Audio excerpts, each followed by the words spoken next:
warahmatullahi wabarakatuh. Perkenalkan, nama saya Sumartini, dosen dari Program Studi Pengolahan Hasil Laut Politeknik Kelautan dan Perikanan Dumai. Pada video kali ini, saya akan menjelaskan mengenai salah satu mata kuliah yang saya ampu, yaitu diversifikasi dan pengembangan produk perairan. Mata kuliah ini diampu oleh mahasiswa yang duduk pada semester 3 dengan beban kuliah berjumlah 5 SKS, terdiri dari 3 SKS praktik dan 2 SKS teori. Perkuliahan ini membahas mengenai bagaimana prinsip pengembangan produk value added berbasis produk hasil laut, baik itu produk konsumsi maupun non-konsumsi. Pengembangan produk konsumsi diantaranya adalah produk value added berbasis ikan dan surimi, produk value added berbasis krustasea atau kerang dan udang, produk value added berbasis rumput laut, dan produk value added berbasis mangrove. Sedangkan prinsip value added untuk pengembangan produk value added yang non-konsumsi sebagai contoh adalah gelatin, kolagen, kitin, kitosan, sabun, dan sampo. Selanjutnya ada juga produk non-konsumsi yang berasal dari kerajinan tangan, yaitu berasal dari rumput laut dan juga mangrove. Capaian pembelajaran program studi mata kuliah dari diversifikasi dan pengembangan produk perairan yaitu mahasiswa mampu menghasilkan produk konsumsi dan non-konsumsi bernilai tambah sesuai dengan kebutuhan pasar.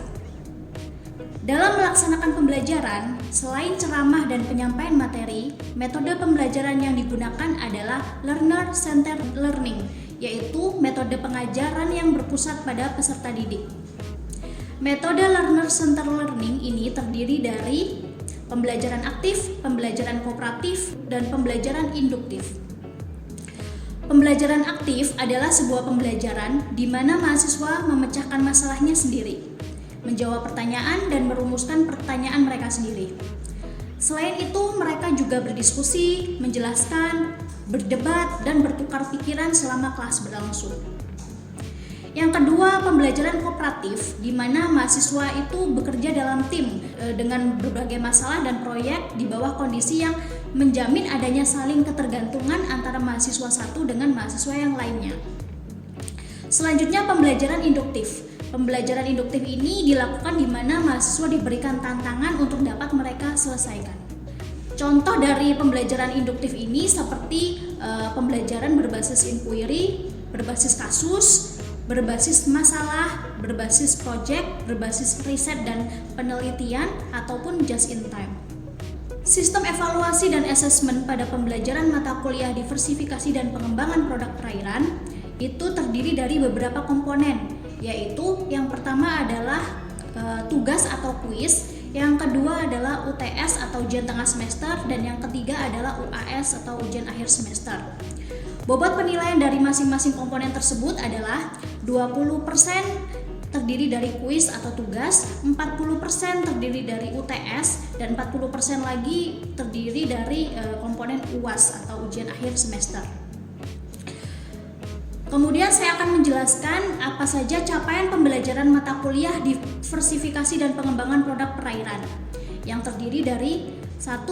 Mampu memahami ruang lingkup penerapan value added produk pada produk perikanan dan kelautan. 2. Mengerti mengenai definisi produk value added bidang perikanan dan kelautan. 3. Mengetahui contoh produk value added berdasarkan prinsip dan standar HACCP. Yang keempat, mampu memahami produk value added berdasarkan prinsip dan standar ISO 17020. Yang kelima, mampu memahami proses produk value added berbasis ikan. Yang keenam, mampu membuat produk dan melakukan proses pengolahan produk bernilai tambah berbasis olahan ikan. Yang keenam, mampu memahami proses pengolahan produk value added berbasis surimi. Yang ketujuh, mampu memahami proses produk perikanan yang berbasis turunan dari surimi dan produk olahannya. Selanjutnya, memahami proses dan pengolahan produk value added berbasis kerang dan cumi. Selanjutnya, mampu membuat produk dan melakukan proses pengolahan produk bernilai tambah berbasis udang dan ikan. Yang selanjutnya adalah mampu memahami proses pengolahan produk value added berbasis rumput laut. Dan yang terakhir adalah mampu memahami proses pengolahan produk dan value added berbasis dari mangrove. Sebelum perkuliahan dimulai, biasanya saya akan menjelaskan terlebih dahulu mengenai capaian pembelajaran, mengenai mekanisme asesmen dan tata tertib yang akan saya gunakan nantinya. Selanjutnya, saya akan menyampaikan detail capaian pembelajaran seperti yang telah saya jelaskan sebelumnya, dan serta materi dan topik apa saja yang akan saya sampaikan nantinya. Lalu, saya akan sampaikan juga bagaimana proporsi penilaian dan bobot penilaian mata kuliah tersebut, seperti berapa bobot UTS, UAS, serta tugas dan keaktifan. Setelah itu, saya akan jelaskan juga tata tertib, seperti halnya tidak boleh tertidur di kelas, tidak boleh terlambat, batas toleransi terlambat adalah sekitar 15 menit, tidak boleh mencontek saat ujian. Nah, jika ketahuan mencontek, misalnya akan dilakukan ujian ulang ataupun pengurangan poin. Nah, kemudian cara penyerahan tugas juga, batas keterlambatan penyerahan tugas biasanya adalah 1 kali 24 jam deadline terakhir, tergantung jenis tugas yang diberikan. Nah, kemudian jika melanggar pun akan ada pemotongan nilai. Selanjutnya adalah peraturan mengenai jumlah minimal kehadiran di kelas itu adalah minimal sebanyak 85%. Untuk selanjutnya, metode pengumpulan tugas biasanya dilakukan melalui Google Classroom, melalui link drive atau melalui Quizzes, ataupun bisa secara langsung, tergantung dari jenis tugas yang diberikan saat di kelas. Dan tidak lupa saya juga akan menyampaikan kepada mahasiswa bahan ajar atau rujukan apa yang saya gunakan untuk mengajar mereka. Jadi mereka bisa belajar sendiri terlebih dahulu sebelum kelas dimulai gitu ya.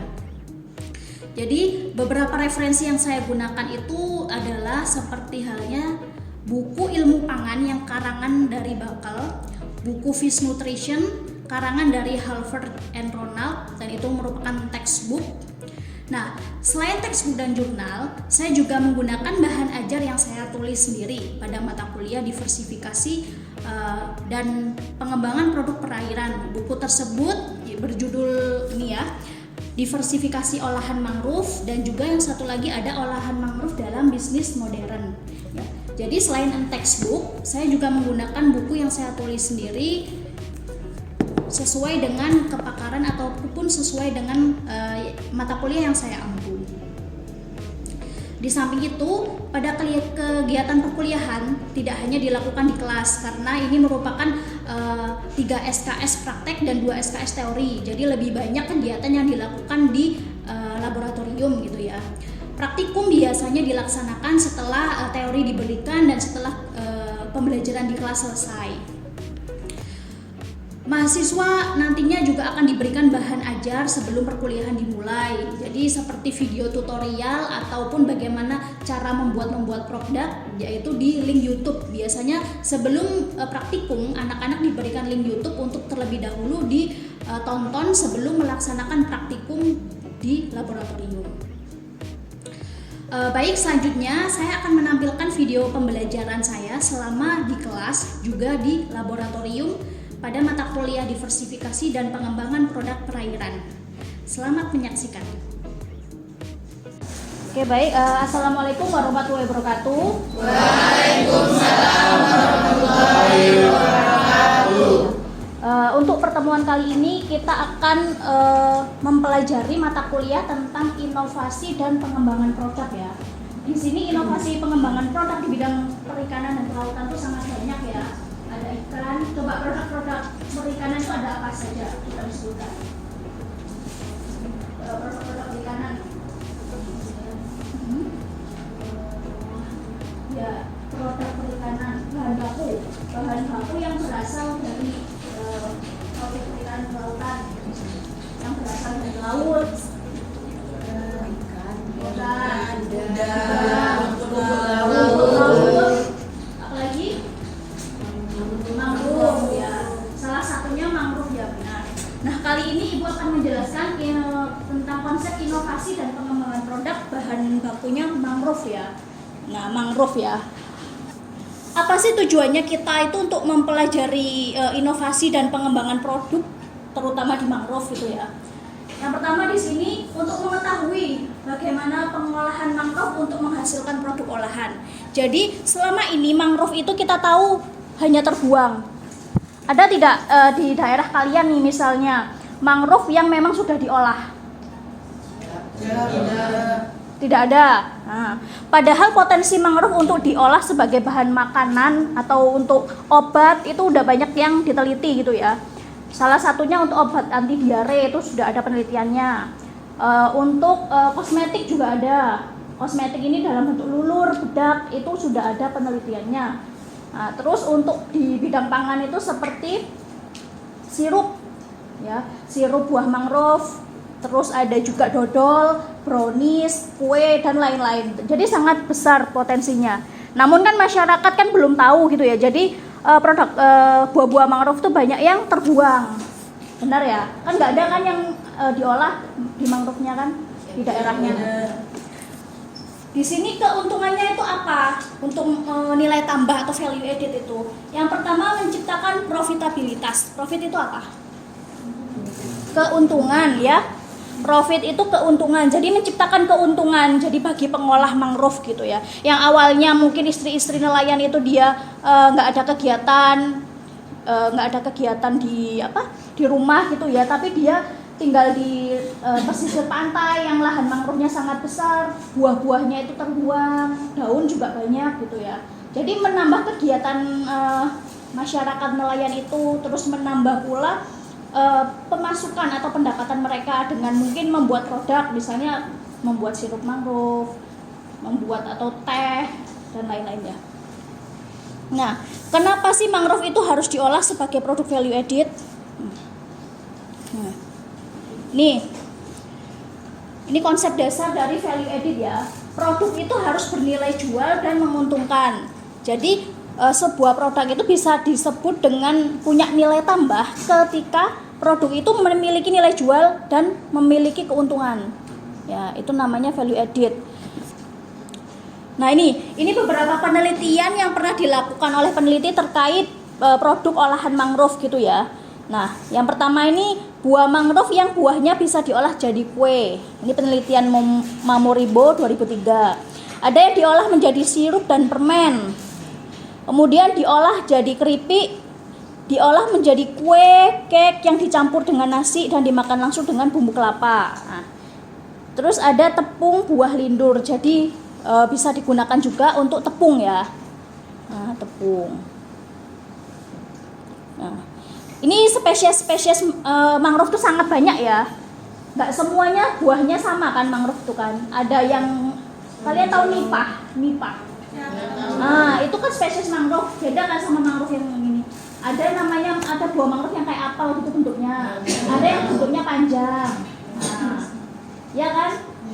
Jadi banyak, ada spesies Bruguera itu yang panjang gini ya, yang panjang buahnya panjang itu Bruguera. Terus ada yang bulat kayak apel itu namanya Silocarpus. Nah, kalau yang di sini ini Avicennia. Jadi kalau di Dumai ini kalau ibu lihat lebih banyak itu spesiesnya itu ini yang ini, Avicennia marina. Nah, Avicennia ini bentuk buahnya itu seperti ini ya, kecil-kecil seperti kan tahu petai. Nah, seperti itu, cuman lebih kecil lagi. Nah, ini itu juga tinggi kandungan HCN-nya. Jadi kalau mau mengolah Avicennia atau ini nama lainnya daun api-api. Ya, api-api nama lainnya. Jadi ketika mau dipakai untuk makanan direbus dulu. Yang tadi seperti saya katakan, direbus dulu baru dipakai gitu ya. Ini bentuk daunnya seperti ini ya, bunganya. Tuh. Nah, ini adalah proses atau treatment gimana sih caranya menghilangkan racun yang ada di dalam Yang ada di dalam buah mangrove api-api itu sendiri. Coba dibaca kelas caranya gimana? Siap. Pertama, ambil api-api dari hutan mangrove, lalu kupas kulitnya, ambil bagian dalamnya saja. Setelah itu buah yang telah dikupas dibelah menjadi 4 bagian atas kan putih dari buahnya. Lalu rebus dalam air mendidih hingga lunak sekitar 30 menit sambil terus mengganti air rebusan. Lalu taburi dengan kayu gosok secukupnya sambil diaduk hingga rata. Setelah itu buah yang telah dikupas dibelah menjadi 4 bagian, lepaskan kulit dari buahnya, angkat dan cuci hingga warnanya berubah menjadi kehijauan. Setelah itu rendam dalam ember yang agak besar selama 2 hari. Setiap 6 jam ganti airnya untuk mempercepat proses penghilangan racunnya. Ya. Jadi intinya apa yang dilakukan dalam treatment ini? Apa yang dilakukan? Perebusan, perendaman dan penggantian air ya secara nih. Nah, ini contoh diagram alir cara pembuatan tepung buah mangrove ya, tepung api-api ya. Coba gantian dibaca, Mafi. Avicennia dikupas, lalu buah atau biji direndam 7 hari dengan abu dapur. Lalu selanjutnya dicuci bersih lalu dikukus dan dikeringkan. Tumbuk halus bahan Avicennia kering, campurkan tepung Avicennia dengan bubuk agar-agar, diayak bersama-sama. Lalu terbentuklah tepung mangrove agar. Oke. Jadi ngerti ya? Jadi fungsinya abu gosok itu kira-kira apa? Saat perebusan itu ditambahkan abu gosok ke buah api-api. Untuk menyerap racun ya. Jadi untuk dia memang sifat dari abu gosok itu atau apa kandungan ininya ya. Kandungan di dalam abu gosok itu dia bisa menyerap HCN, tanin juga. Tanin itu yang menyebabkan rasa pahit itu ya, yang ada. Tanin juga ada di teh gitu. Jadi dengan adanya abu gosok itu dia akan menurunkan kandungan HCN dan taninnya. Nah, coba identifikasi jenis-jenis buah mangrove berikut. Nah, coba udah tahu belum? Tadi kan saya udah bilang. Ini apa?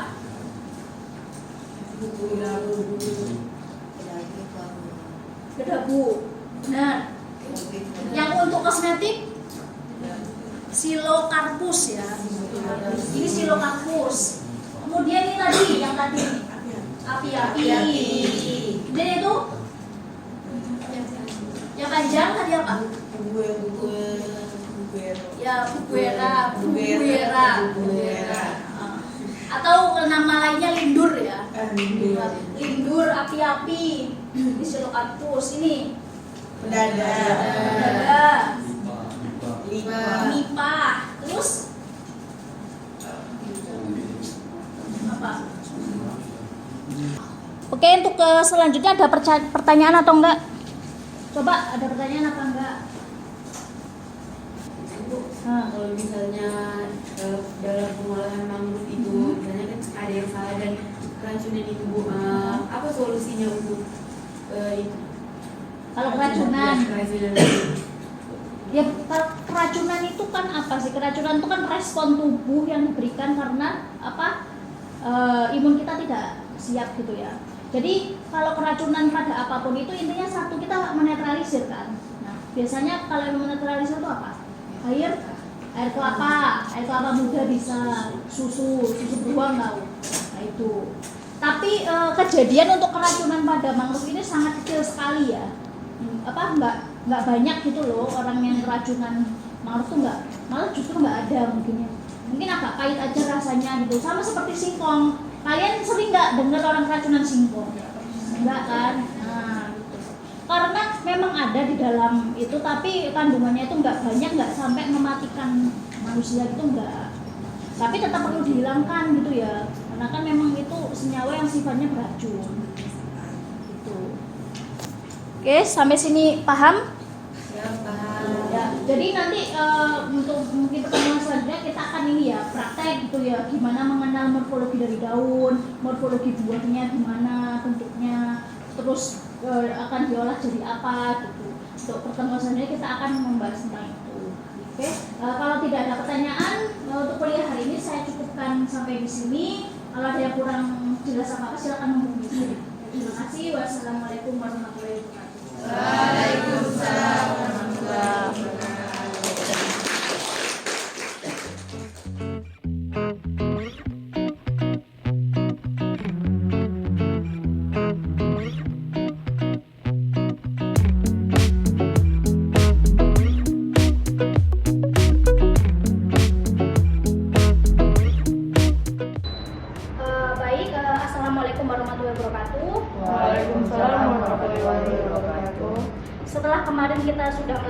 perkuliahan diversifikasi olahan mangrove ya, pertemuan kemarin. Untuk selanjutnya kita akan mempraktikkan bagaimana sih cara mengolah mangrove. Jadi mangrove itu bisa diolah dari buahnya, daun, dan juga batangnya untuk kerajinan, untuk batik itu juga bisa. Nah, untuk praktek hari ini kita akan mengolah daun dari mangrove ya. Daun dari mangrove ini sudah banyak memang diteliti memiliki potensi antioksidan yang bagus gitu. Ada yang untuk obat anti diare, ada juga yang antioksidannya ini digunakan untuk kosmetik, banyak ya. Nah, untuk kali ini kita akan mempraktikkan bagaimana membuat teh herbal yang berbahan dasar daun mangrove ya. Nah, terlebih dahulu ini kita lihat ya. Nah, daun mangrove ini juga jenisnya banyak sekali ya yang kalian temukan di pesisir gitu. Nah, ini ada contoh. Nah, ini daun mangrove dan ini bunganya ya. Ini kalian tahu ini spesies apa? Ada yang tahu? Nah, ini namanya Rhizopora ya. Nah, ini namanya daun mangrove jenis Rhizopora. Bentuknya daunnya memanjang, ya memanjang seperti ini. Nah, kemudian memanjang dan agak tebal daunnya ya. Ini namanya Rhizopora apiculata ya. Biasanya ini digunakan untuk obat anti diabetes, ada juga yang digunakan untuk kosmetik juga. Nah, untuk daun, untuk buahnya juga digunakan untuk lulur gitu. Yang selanjutnya ini ada, nah ini ya, ini namanya Soneratia alba ya, Soneratia. Bentuknya ciri-cirinya daunnya seperti mangkok ya, agak membulat seperti ini. Kemudian buahnya hampir seperti apel ya. Nah, kalau Rhizopora ini buahnya gimana? Ya, ini bulat bentuknya. Nah, ini bentuknya agak seperti mangkok, agak tebal juga. Sedangkan yang ini, nah ini agak tipis daunnya. Nah, buahnya pun dia kecil-kecil ya, ini baru berbunga. Nanti buahnya itu akan sebesar kelereng gitu ya. Nah, ini namanya Avicennia marina ya. Daunnya tuh tipis, bentuknya lonjong. Nah, ada juga yang daun druju ya biasanya, namun di rumah ini nggak banyak gitu ya. Nah, ini bahan-bahan ini yang nantinya akan kita olah menjadi teh herbal mangrove. Prosedur pengolahan teh herbal mangrove sendiri itu ada ya tahapannya. Pertama kita akan mensampling dulu daun-daun ini, kemudian kita cari yang dia itu nggak terlalu tua, gitu ya, tidak terlalu tua. Nah, setelah itu kita perkecil ukurannya seperti ini, ya. Kita perkecil ukurannya. Nah, setelah kita perkecil ukurannya nanti akan kita jemur. Namun untuk penjemuran daun mangrove ini agar antioksidannya tidak rusak, sebaiknya ditutup dengan kain hitam transparan. Karena antioksidan ini sangat peka terhadap cahaya panas, itu gampang rusak. Jadi untuk mempertahankan antioksidannya kita bisa menjemur dengan menutup dengan kain warna hitam. Gitu ya. Nah, ini ya. Jadi, nah ini ya bahan baku yang digunakan. Ini apa tadi? Rhizopora. Ini Soneratia. Dan ini Avicennia. Itu beberapa spesies ya. Ini bahan baku. Nah, untuk selanjutnya nanti kita bisa menggunakan bahan herbalnya itu macam-macam ya. Bahan herbal yang digunakan bisa kita buat jahe ya. Bisa lemon, teh, ada teh jahe, teh lemon gitu ya. Terus ini ada daun pandan. Nah, kemudian ini ada, kalau misalnya kita pengen simple, ini ada yang sudah jadi ya, sudah kering. Ini tuh jahe yang sudah dibentuk bubuk. Kemudian ini ada rosella, bunga rosella kering gitu. Ini ada juga, ini melati kering, ini rosella. Ini kayu manis. Nah, jadi bahan herbal yang kita gunakan tuh bisa kita pilih sendiri ya. Nanti akan dimix dengan teh mangrove ini sendiri untuk memberikan efek kesehatan yang lebih baik. Nah, untuk prosedurnya nanti kan ini bisa kita buat secara konvensional ataupun bubuk ya. Kalau mau yang agak kasar gitu ya, kita potong tipis-tipis, nanti bisa kita oven. Daun juga nanti bisa menggunakan sinar matahari, bisa juga kita pakai oven. Nah, contoh pakai oven kita bisa lihat di sini. Coba kita lihat. Nah, ini untuk mendukung kabinet dryer kita bisa menggunakan ketika mungkin mendung kita bisa menggunakan kabinet dryer untuk mengeringkan daun mangrove itu sendiri. Nanti diatur suhunya.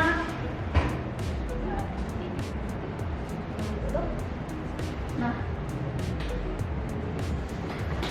untuk prosedur pertama silahkan kalian potong-potong daun mangrove-nya sendiri, diperkecil ukurannya seperti ini ya.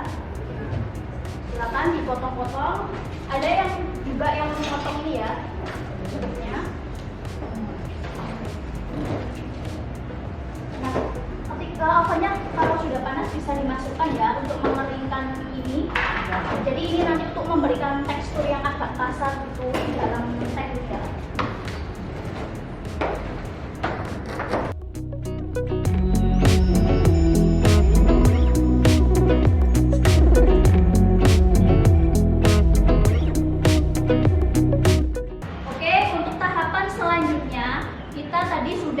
Mengeringkan daun mangrove udah sampai keringkan menjadi. Nah, ini hasilnya ketika sudah kering ya.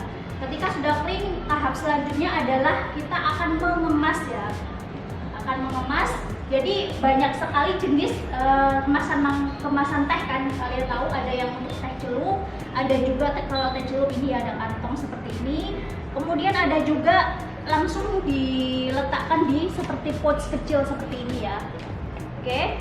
Jadi kita ada dua kemasan. Untuk yang kemasan kantong nanti kita bisa letak di seperti dus atau box seperti ini. Nah, untuk kemasan ini kita bisa langsung masuk di sini, gitu ya. Nah, di sini juga sudah ada ininya ya.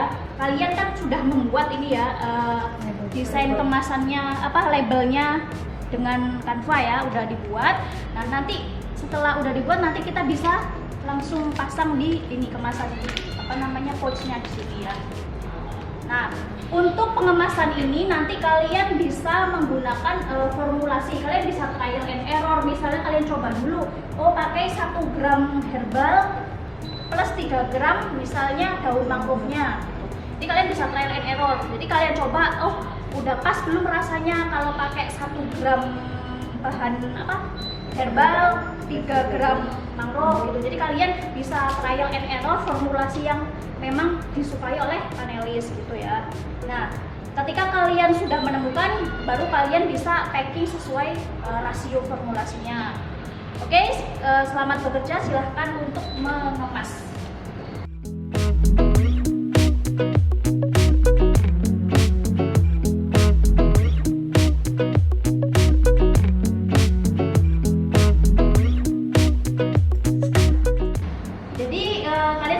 Bagaimana cara membuat teh herbal dari daun mangrove? Paham ya. Jadi itu tadi serangkaian prosesnya. Nah, kita sudah menerima teorinya kemarin. Sekarang kita sudah mempraktekkan bagaimana cara pembuatan teh herbal mangrove. Nah, untuk itu untuk mata kuliah diversifikasi dan pengembangan produk perairan yang materi mangrove yang untuk saya ampu, saya cukupkan di sini. Semoga bermanfaat untuk kalian kedepannya, baik itu untuk memulai bisnis atau gimana ya. Nah, terima kasih. Wassalamualaikum warahmatullahi wabarakatuh. Waalaikumsalam warahmatullahi wabarakatuh.